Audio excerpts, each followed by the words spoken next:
North Bay Bountiful explores environmental sustainability and agriculture, land preservation and water conservation, and issues of social justice surrounding our food systems and the environment. North Bay Bountiful is made possible in part by Rocky the free-range chicken and Rosie the original organic chicken, the Sonoma County Agricultural Preservation and Open Space District, Made Local Magazine and Sonoma County Go Local, and through the generous support of the Sonoma County Water Agency. Cultivate, celebrate, connect. Sustainability. It sounds good and good for the environment. We all want it in our products, our food, and our lifestyles, but what is sustainability? From an environmental perspective, sustainability means using resources no faster than we can replace or regenerate them. Richard Heinberg, an author and expert on energy and our society's use of our finite resources, elaborates on the definition of sustainability. I think it's useful to think of sustainability in terms of the resources that we use. Non-renewable resources, there's no sustainable rate at which we can use non-renewable resources, because once you take them out of the ground, unless you're going to recycle them, you've diminished the amount that's available for future generations. And then also in terms of renewable resources, we can't use renewable resources faster than nature regenerates them without producing a situation that's not sustainable. You know, you can't keep doing it. And I think it's important to think about sustainability in terms of what it really means. I mean, sustainability isn't about being eco-groovy. It's not about one product being slightly less, invasive of the environment than another product. If what we're doing is unsustainable, that means we can't keep doing it over the long term. Societies, we know looking back through history, civilizations rise and fall. When societies act unsustainably, they collapse. And that's the direction we're going right now. The Lexicon of Sustainability is a film project that seeks to clarify the meaning of sustainability, explaining the basic terms, principles, the very language behind the use of our resources. In 1915, a Canadian Commission on Conservation made an interesting proclamation. They said, each generation is entitled to the interest on the natural capital, but the principal should be handed on unimpaired. Trees are an example of natural capital. In economic terms, they are the principle you start with. The interest is what you grow from that principle, like other trees. This is called regeneration. Trees creating more trees. But if you cut those trees down, both the principle and the interest will be gone forever.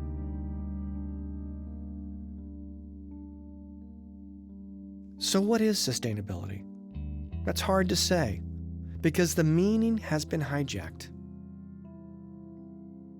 Marketers now use it to sell you sustainable shoes, sustainable soda, and even sustainable toothpaste. Can the word sustainability be saved? Can we take the meaning back? Yes.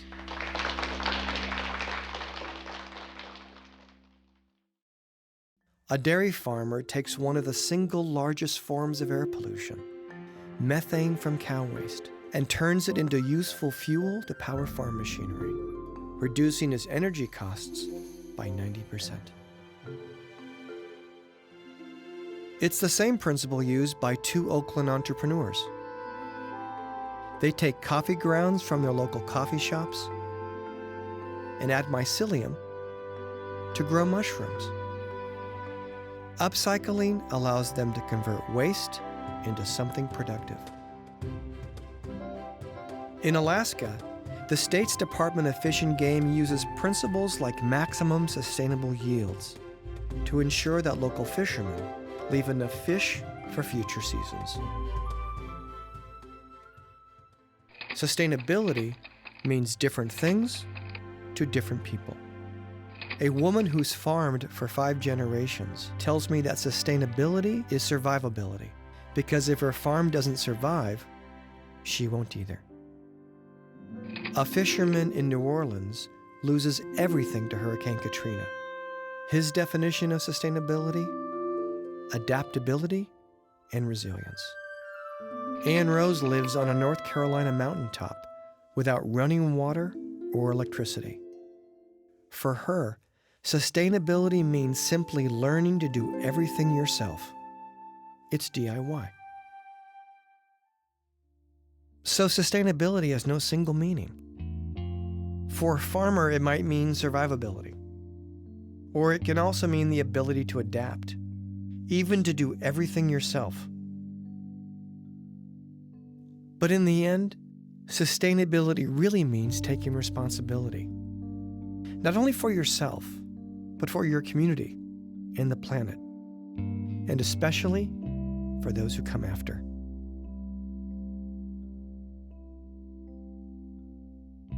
To learn more about terms like methane digester, upcycling, DIY, or maximum sustainable yield, visit lexiconoffood.com, where your words can change the world.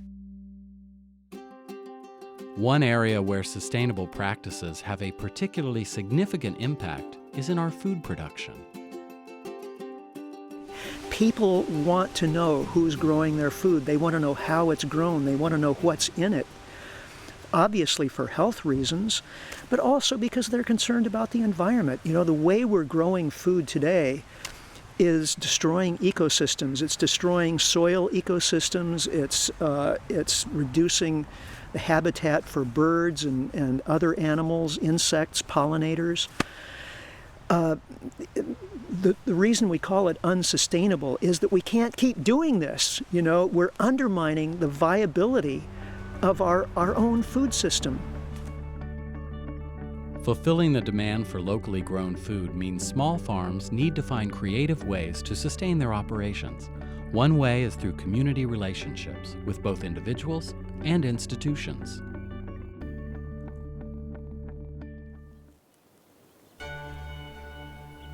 There's this beautiful tradition of family farming on the coast that's quietly and rapidly disappearing. And we don't want to see that happen. There's all this knowledge of the soils, the water, climate, what it takes to produce crops. We don't want to see that disappear. The Garibaldi family came over from Italy in 1892. I'm the 4th generation, my son and daughter the 5th. Our family came to Pescadero to grow in this nice ranch 44 years ago. The flower market was good in the early days, and we did it for 40-something years, and we're successful at it. At one time, there were 48 vendors that grew their own stuff. Then it started changing. South America got involved. Everything we grew, and they grew it better and cheaper.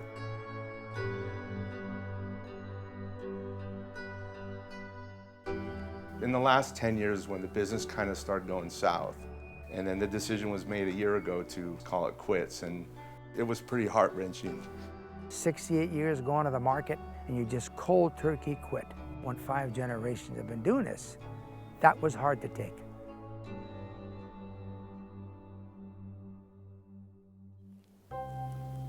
Over the last 10 years, we at Pie Ranch have developed a diverse operation and educational farm. We have been looking for a partner to scale what we've learned to a sustainable working farm. The Año Nuevo site offered the perfect venue to do this. Out of nowhere, this nice gentleman living across the street from us came in to visit us. We started talking, and immediately we hit it off. We said, this is going to work. We're not just looking at creating a sustainable farm, but we're really wanting to have, from production all the way through to consumption, be sustainable. We needed the upfront operating capital and customer base to make this idea a reality. One of the unique aspects of Google being located on Mountain View is we're so close to so many great farms.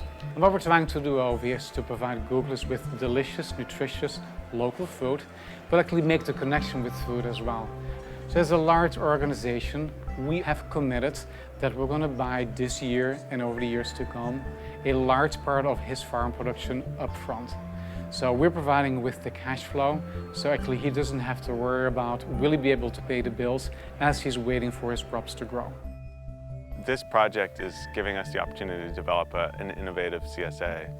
In a traditional CSA, you have a group of customers in your community who support a farm financially throughout the season and in return get a share of the harvest.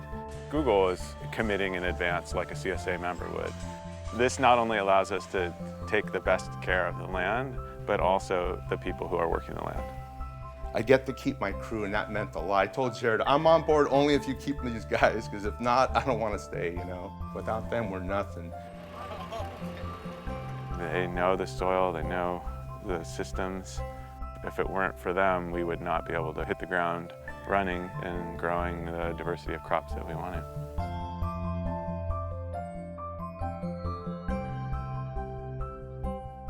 It helps that local community, Pescadero, to remain viable. It helps us to connect actually Googlers with the original food, a farmer. We're going to be able to integrate what's being eaten in the cafe during the day coming from the farm with what can be taken home by an employee over the weekend. The Schmidt Family Foundation's mission is to support programs that are environmentally and economically viable and support local communities.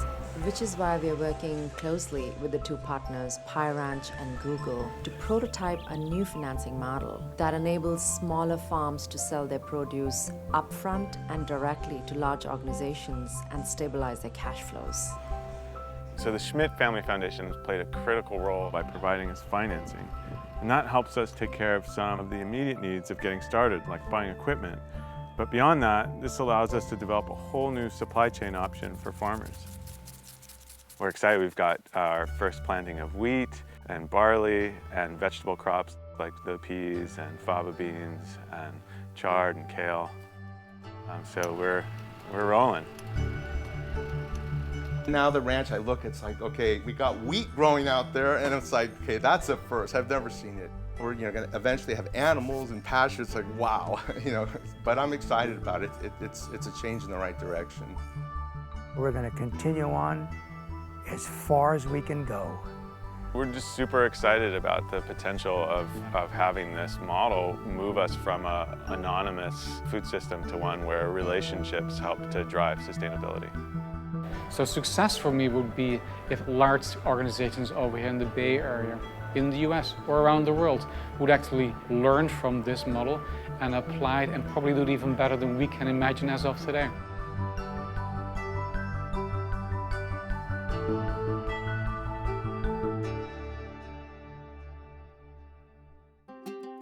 Often we experience food at the purchase points, the restaurant, and the grocery store. But the very foundations of our food system are in danger. The use of pesticides and monoculture practices are putting the very food we eat at risk. The canary in the mine shaft that we're seeing keeling over in front of our noses is the pollinators. Bees are experiencing massive die-offs all around the world, but especially in North America. And it's partly because we're using a certain pesticide, neonicotinoid pesticide, that actually has been banned in much of the rest of the world. And the link between pollinator deaths, bee colony deaths, and the use of these pesticides is very clear. But unfortunately, the conventional agriculture lobby has so far defended these chemicals from regulation. And so we're seeing the pollinators dying in front of us, and this, without pollinators, most of our fruits and vegetables can't reproduce themselves. That's a huge segment of our whole food system that is vulnerable. Mark Bittman is a food writer and columnist for the New York Times. He spent the past year exploring the food and agriculture of the Bay Area In this story, Bittman learns about colony collapse disorder and how bees are under threat from unsustainable farming practices.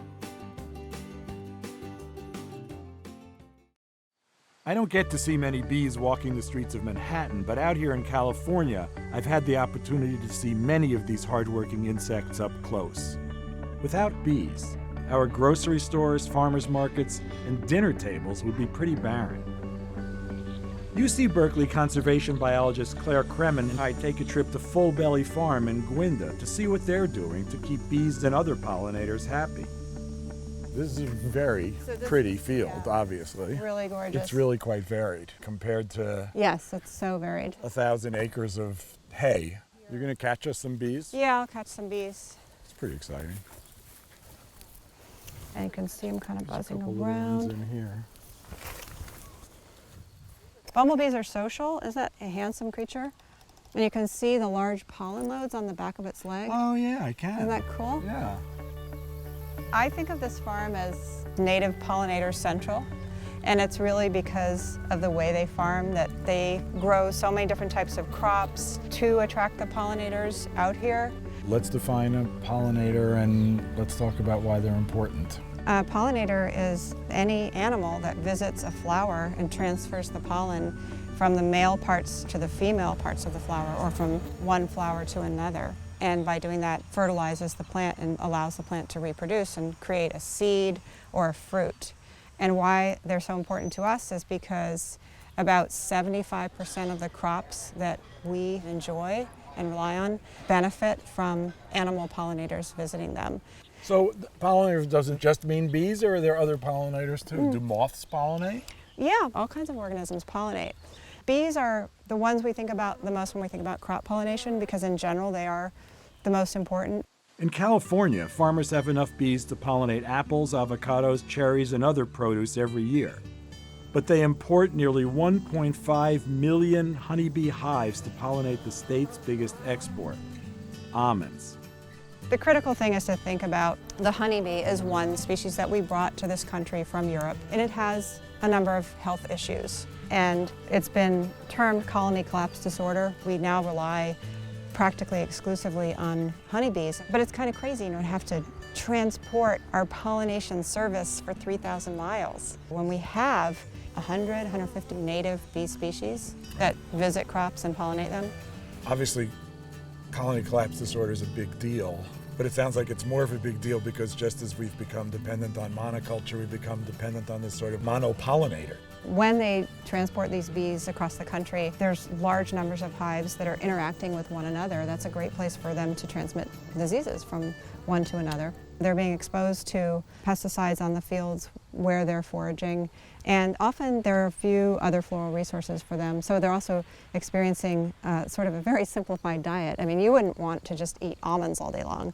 We're using bees in the same way that we use soil, in the same way that we use fertilizer. It's all very one-dimensional. So simplified. Studying pollinators kind of opened my eyes to our whole farming system.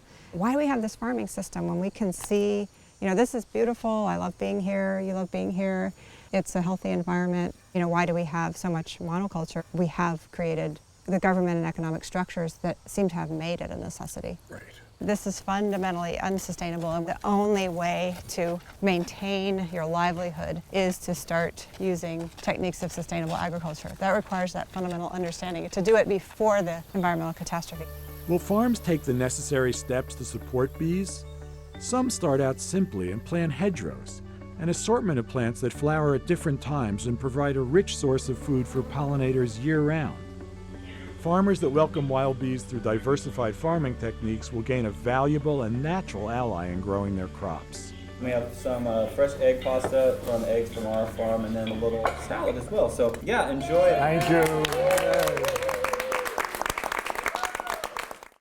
The way we treat the earth extends from land use and agriculture to the oceans. Our marine ecosystems are showing weaknesses due to climate change and discarded plastic material. Plastics work their way through our watershed systems and into the oceans, harming wildlife and threatening to collapse the seafood systems that we rely upon. The temperatures of the waters are rising, and of course that's displacing species.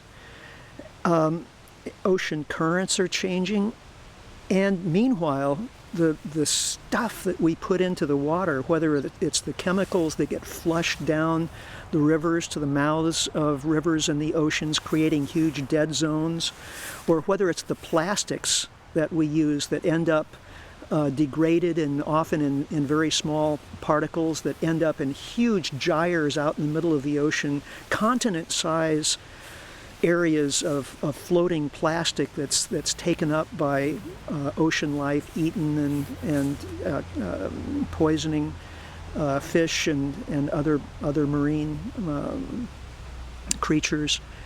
All of this is leading to, as I said earlier, what we can almost confidently anticipate at this point, which is the death of the oceans. In Santa Monica, California, students are making a difference by recycling plastic before it ends up in the marine environment. And in the process, they're changing hearts, minds, and government policy. Team Marine is a group of students from Santa Monica High School. One problem that caught our eye were the effects that plastic bags have on the ocean. Living in a beach community that Santa Monica is, we were very aware of all the trash in the streets, in the ocean, and also the storm drains, because not only do we get the litter that we create, but we also get everyone else's litter because it's all channeling into the ocean.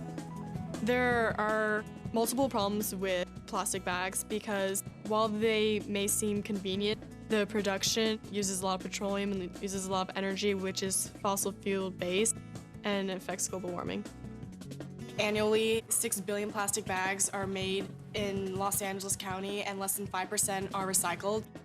The petroleum used to make 14 plastic bags can drive a car 1 mile.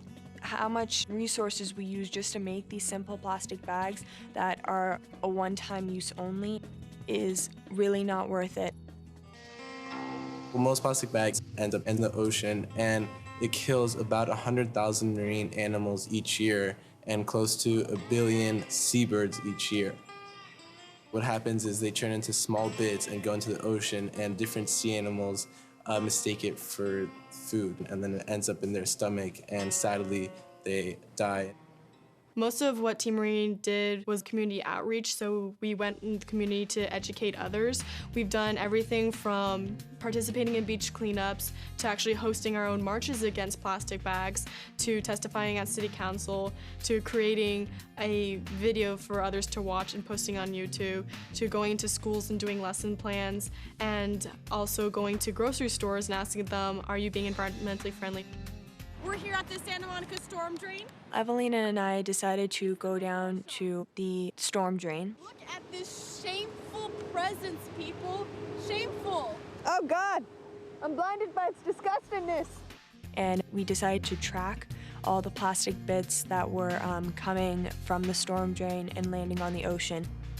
We decided to pay attention to these plastic bits because most animals, such as seagulls, different birds, and other marine life, when they see the trash, they don't recognize that it's a piece of trash. 1 billion seabirds die annually because of plastic bags. These bags kill innocent little fishies, and they have oil and petroleum, which leads to global warming, and we don't want that. We held 2 marches to propose the ban on plastic bags in the city of Santa Monica. I'm never gonna forget the day we actually went down to City Hall when they banned plastic. Just for the convenience, we produce something for just a few minutes of use, but it lasts many lifetimes. We were there till 1 a.m. and they finally said that they would ban plastic. They're the first city to actually put a ban on plastic and then put a tax on paper bags. Good evening. I'm the Santa Monica Plastic Bag Monster. I'm doing what I do best. I emit excess greenhouse gases, I litter the streets, I find my way into storm drains, and then I pollute the ocean, which therefore kills animals. Well, I'm just kind of wondering, it must be kind of tough for a fellow like you to get a date.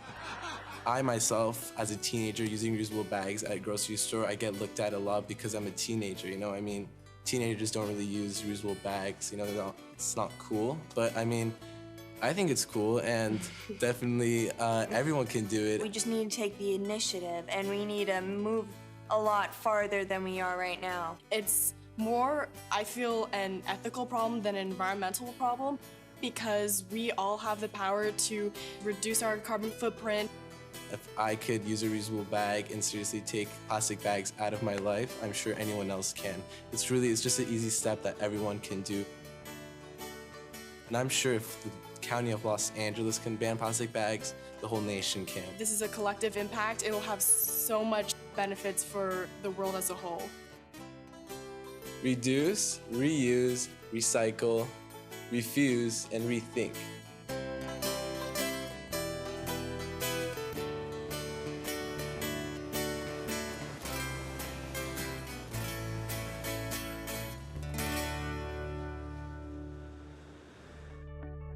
Our future existence cannot be sustained if we don't find ways to fix the broken systems we've created. How we manage agriculture and our relationship to the environment will decide the future of humanity. You know, the sustainability discussion has been going on since the 1970s, and we've had international efforts to deal with climate change for over 20 years. And so far, all of those efforts have gone only so far. But where we've seen some of the most innovative and effective efforts to transition to a sustainable future, they've come about as a result of citizen action. Often at the local level, people, changing how they grow food from the industrial model to a more organic and regenerative model. Efforts to adopt renewable energy, people putting solar panels on the roofs of their houses and examining their own energy consumption, finding ways to reduce their energy consumption in transportation and in home heating and all sorts of other ways. These are really the success stories so far. So, we should really be building on that to every extent we can. North Bay Bountiful is made possible in part by Rocky the free-range chicken and Rosie the original organic chicken, the Sonoma County Agricultural Preservation and Open Space District, Made Local Magazine, and Sonoma County Go Local, and through the generous support of the Sonoma County Water Agency.